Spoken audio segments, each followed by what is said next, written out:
They are doing some very amazing things, and I think that you gave them things to further reflect on. There's some common challenges, but very different contexts. So we want to take a couple of people at a time who are working on common challenges. And we talked just now with Al Jazeera about refugees, your personal experience. I think, how many people of our youth delegation have been a refugee themselves? So we have a lot of people who have personally experienced it or who work with refugees. And so I'd like to ask Mubarak if he could start off with your reflection, and then we'll take a couple in a row before going back to His Holiness. Once again, my name is Mubarak from Darfur, Sudan, the region that suffered a lot from destructive civil war and tribal conflicts. I was born like thousands of young people hoping that to have good technical educations and to have great life. And suddenly, the war comes and destroyed all our hopes and dreams. So many of people subjected to all manner of disgusting treatment, killing, burning, and even some of them reduce it to the level of animals, other the fact that they are black or belong to specific tribe.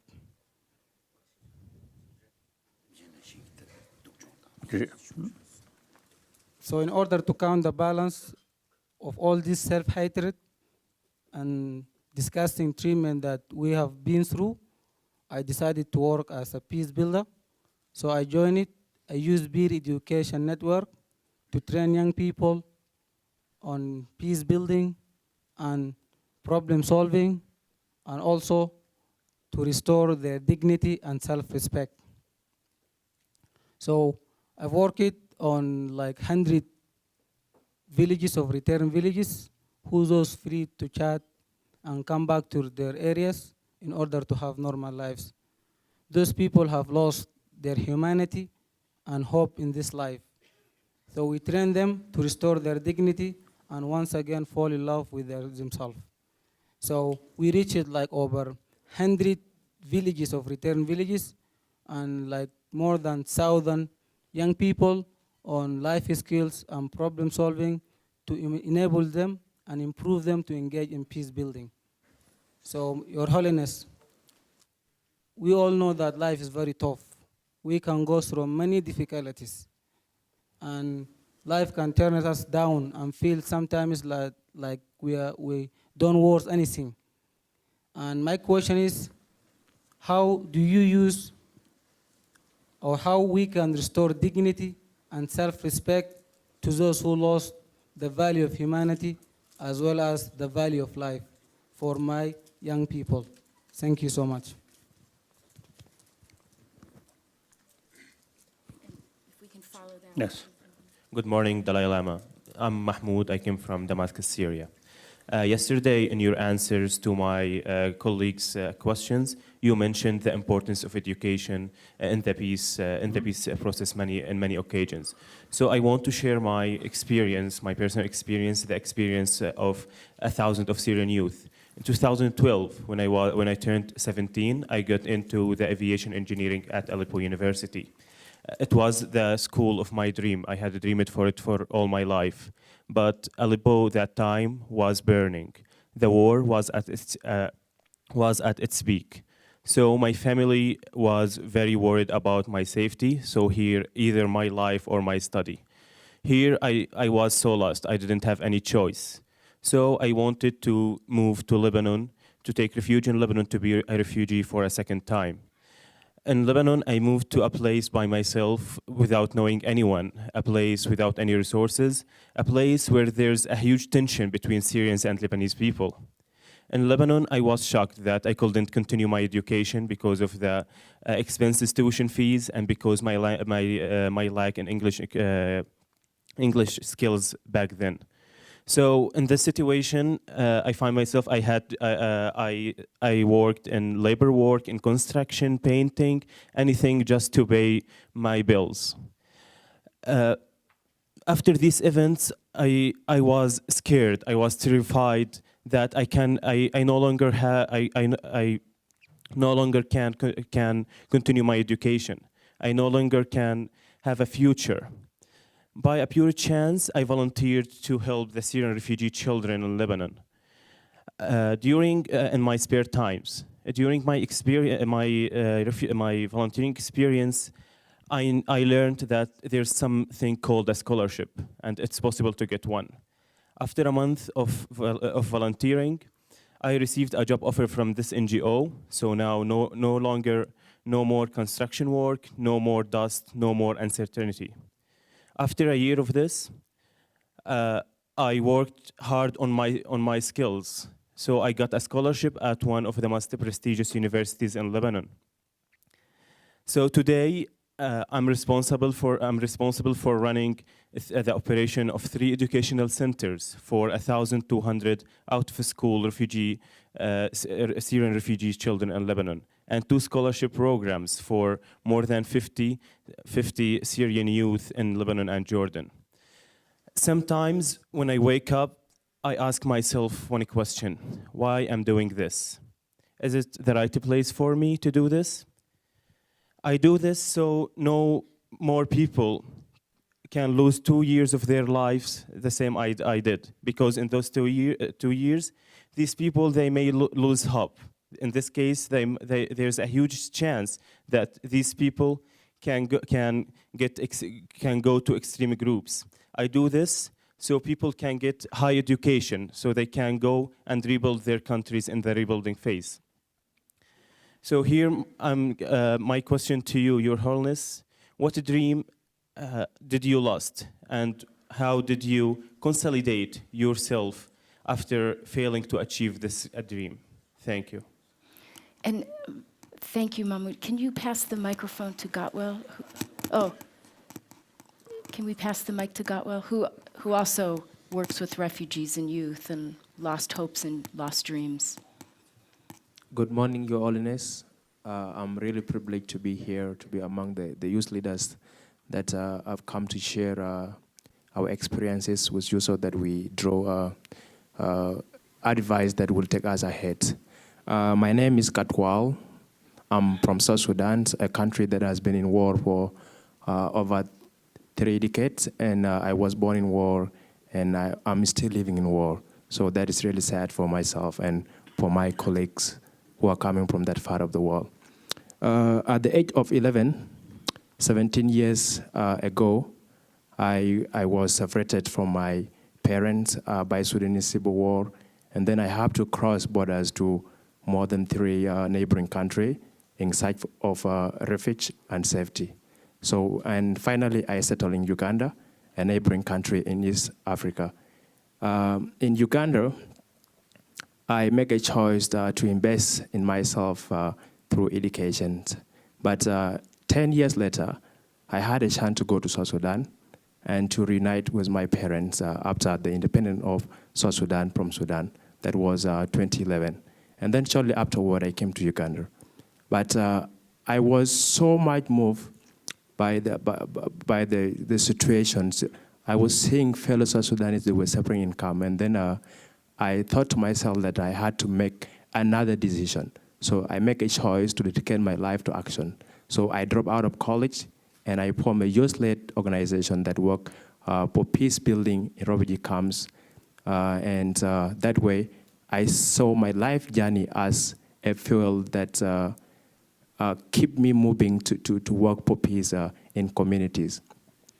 My question that I would like you to share your insight or your experience on is, on my work for peace, I found it that it's really, really very difficult to bring different stakeholders and each group together to work for peace. So my question is, how best can you advise me or any other youth who is working for peace to build partnership, intergenerational partnerships between different age groups and in broken community, and to also bring trust among community that has been in war for so long, because trust is the big issue, and as a result, people don't come together to work for peace. Thank you.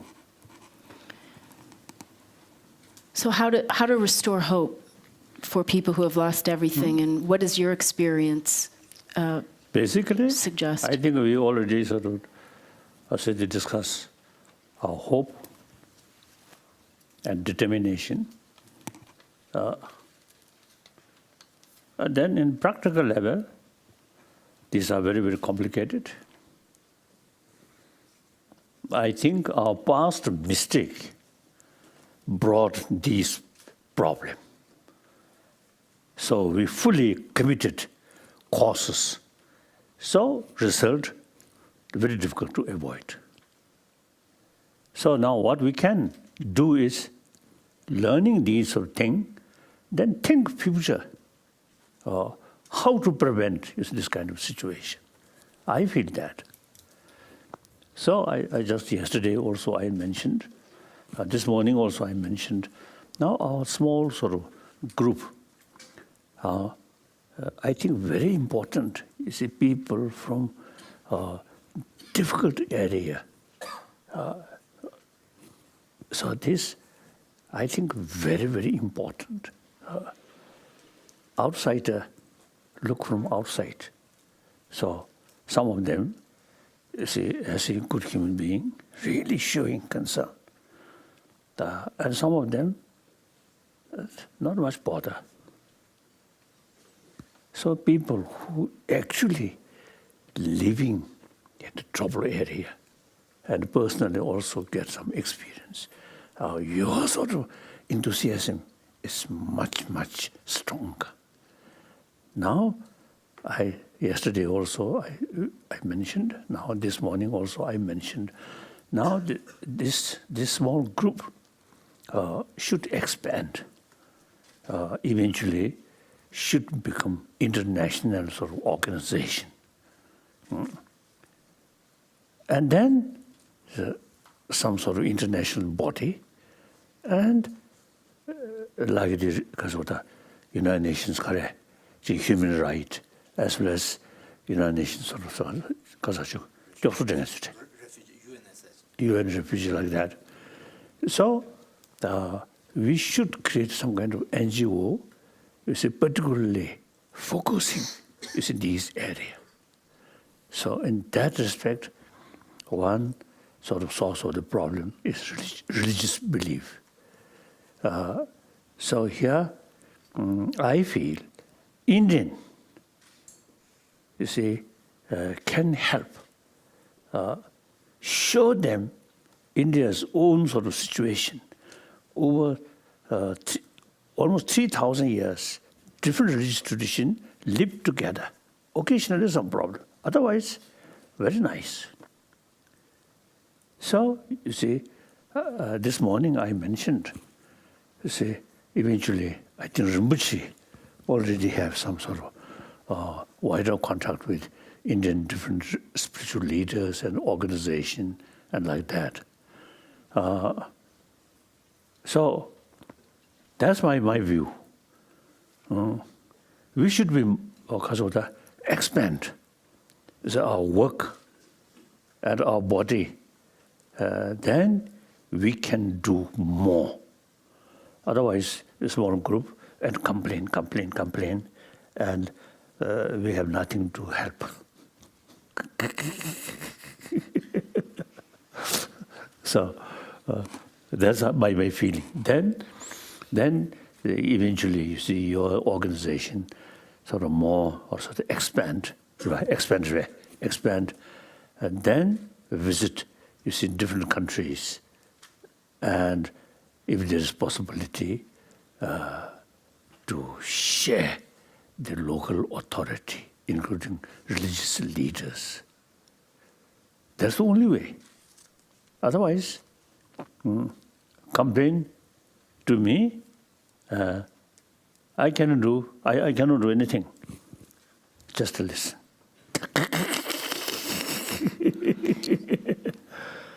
So I think now we must build enthusiasm, determination, you see, to increase sort of our organization, and another word, some kind of power. Not a dirty power, but compassionate power. Compassionate. Uh-huh. Good. You know, a power with intelligence, not power of gun. You American, I think really more self-confidence because of your weapon. Now we must build, you see, power from sort of what's it, justice, from wisdom, from compassion. That's I really feel. I really feel. So this is not my responsibility, your responsibility. And He's passing the torch, everyone. you try to expand. And then for my part, whatever way I can serve you, I'm ready. I'm totally dedicated like that. So that's the only way.